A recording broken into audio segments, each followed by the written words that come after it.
wajib bela negara bersama. Tuh, demi persatuan dan kesatuan. Maka Wahid Hasyim berkata demikian. Kita hormati untuk mencoret 7 kata demi untuk persatuan, maka kita pakailah ketuhanan yang Maha Esa. Buya Hamka menimpali. Ketuhanan yang Maha Esa itu nomor 1, seperti 10.000 kata Buya Hamka. Artinya nomor 1 nggak boleh digeser. Kalau digeser, yang lain punya nilai nggak? Nggak punya nilai. 0 belakangnya 1 nggak punya nilai nolnya. Tapi kalau 1 aja di depan, belakang pasti bernilai. Maka kata Buya Hamka, kemanusiaan yang adil dan beradab harus berdasarkan ketuhanan yang Maha Esa nomor 1 kembali. Persatuan Indonesia harus berdasarkan ketuhanan yang Maha Esa. Kerakyatan yang dipimpin oleh hikmah kebijaksanaan dalam permusyawaratan perwakilan harus berdasarkan ketuhanan yang Maha Esa. Keadilan sosial bagi seluruh rakyat Indonesia harus berdasarkan ketuhanan yang Maha Esa. Karena itu dikuatkan dengan pasal 29 ayat 1 bahwa negara berdasarkan ketuhanan yang Maha Esa. Apa maknanya? Negara berdasarkan tauhid. Negara berdasarkan qul huwallahu ahad. Negara berdasarkan la ilaha illallah. Makanya nggak bisa digeser. Digeser, pengen tahu. Sebagian orang berkata, ini kan Pancasila, bukan Quran. Nggak usah teriak-teriak jihad kali. Lu nggak ngerti. Waktu peristiwa penghinaan Al-Maidah, kita bela agama. Kalau sekarang RUU HIP, kita bela negara. Hubul watan minal iman. Kata Syekh Hadratul Syekh Hasyim Asy'ari itu loh. Jadi jangan begitulah. Tetap bela negara, bela agama, itu tugas kita. Pancasila, kita bela negara, dan itu disyariatkan dalam Islam, wajib. Kalau enggak, kita jadi negara yang berantakan. Masa ketuhanan nomor 5? Gila apa?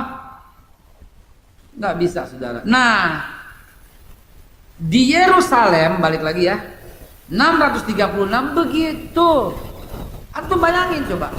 Dari tahun 636 sampai 1096. Berapa tahun itu? Coba berapa tahun? Gue udah malas mikir nih.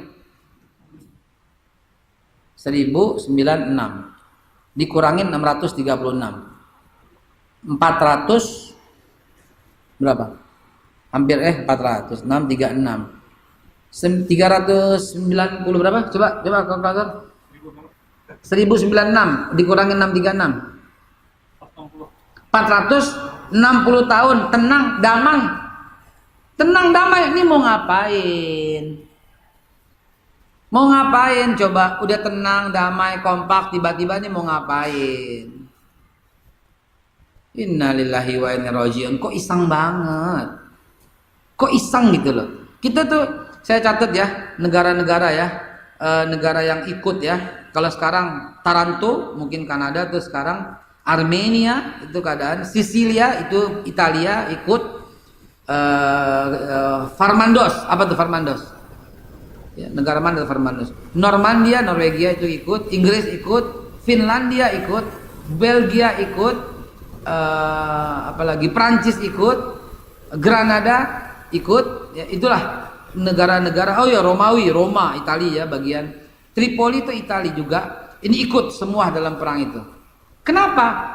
Coba tanya kenapa Islam tidak mengganggu mereka? Demi Allah tidak. Buktinya apa? Tidak satu pun gereja yang berubah bentuk sampai detik ini.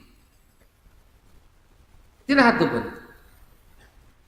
Tapi bekas masjid banyak di negara-negara tadi. Kan saya udah kunjungin. Banyak. Bekas masjid ada. Bekas gereja nggak ada. Nggak ada sama sekali. Saudara, saya hati-hati ngomong begini, takut disangka membenci. Demi Allah yang ada dalam diri kita semua, yang ada yang dalam menggenggam tubuh kita semua. Agak boleh rasa benci itu berdasarkan suku, agama, ras, golongan. Enggak. Kita ini enggak benci, kita lagi cerita, ya. Ini lagi cerita zaman dulu, beda sama zaman sekarang, di mana kita sama-sama berada dalam negeri Kesatuan Republik Indonesia. Ya, jadi perang Paus Urbanus II 27 November tadi yang saya bilang 1095 mengumumkan dengan didukung oleh negara-negara tadi. Lalu mereka apa? Berhari-hari mereka datang kemana? Ke Yerusalem. Lah, orang lagi tenang selama 460 tahun, tenang, akur, kompak, damai. Yang Kristen boleh didiamin di situ, yang Yahudi boleh didiamin di situ. Kenapa boleh? Kenapa boleh? Kenapa tidak satupun orang Islam mengganggu orang Nasrani ataupun Yahudi? Kenapa? Piagam? Kenapa?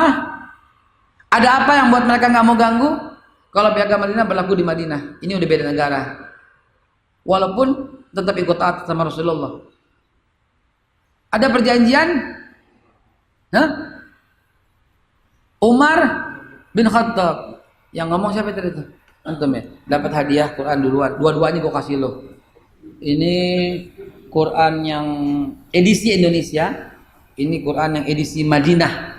Jadi bukan berarti Quran kok beda-beda, enggak. Maksudnya, nah yang kayak gini nih, ini Madinah tuh, bentuk cetakannya, bentuk hurufnya gitu.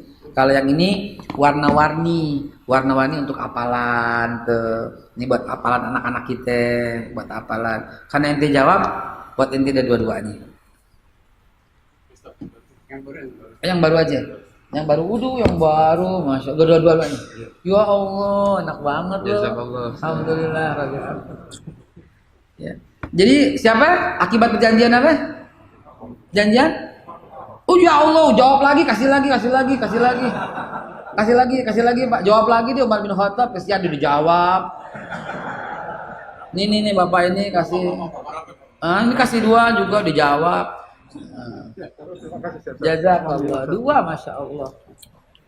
Siapa? Wala semua, apa gua? Allahu Akbar. Yang nggak kebagian, Anda betul-betul minta maaf yang sebesar-besarnya, tapi janji Selasa depan datang lagi, tapi dengan syarat jangan bilang Tat belum kebagian, lu Quran aja bohong, apalagi duit. Ya, jangan dong ya. Yang belum, ya kita kan terbatas. Kita mau bagi-bagi kan terbatas. Jadi tidak semuanya. Nah, yang itu, yang ibu-ibu boleh dikasihin salah satu. Ibu-ibu satu aja. Ibu-ibu jangan dua. Bapak boleh dua. Loh, ini Quran ini. Bagaimana ente? Ibu-ibu satu aja. Satu. Bapak boleh dua. Quran. Astagfirullahaladzim, antum. Jamaah sekalian dimuliakan Allah. Jadi berikutnya apa? Perang itu dimulai karena kedengkian. Orang kagak ada kerusakan sama sekali kok. Mereka khawatir gitu loh. Ini urusan fulus, urusan tanah, urusan kekuasaan. Kok tega-teganya gitu loh. Sejak 1096 sampai 1099 umat Islam tidak ada harganya. Lebih daripada 74.000 dibantai. Kalau ada peluru habis. Kalau ada gas habis. Kan zaman dulu nggak ada gasnya, nggak ada pelurunya, nggak ada bomnya. Bunuhnya bagaimana? Disembelih satu persatu. 74.000 orang. Itulah kekejian yang luar biasa. Habis semua, tidak disisakan satupun. Bahkan kalau antum baca riwayat perang salib itu,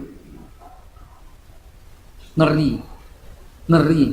Aneh cuma punya lukisan dari yang asli, lalu dilukis ulang, gitu kekejiannya itu, ya, dari para pelaku sejarah. Dia melukiskan yang dia lihat, ya, nggak usah ditayangin. Ntar ente jadi benci sama saudara-saudara yang Kristen. Beda, ini beda waktu, beda zaman, beda tempat, beda keadaan, beda kondisi, beda sikon. Jangan masa lalu orang ente bawa kemari, nggak boleh begitu. Yang bunuh siapa, yang ente benci siapa, nggak boleh. Ya, Rasulullah nggak pernah mengajarkan hal demikian. Di sebuah pasar milik Yahudi, umat Islam wanita itu ditarik jilbabnya sampai jatuh dan terbuka auratnya.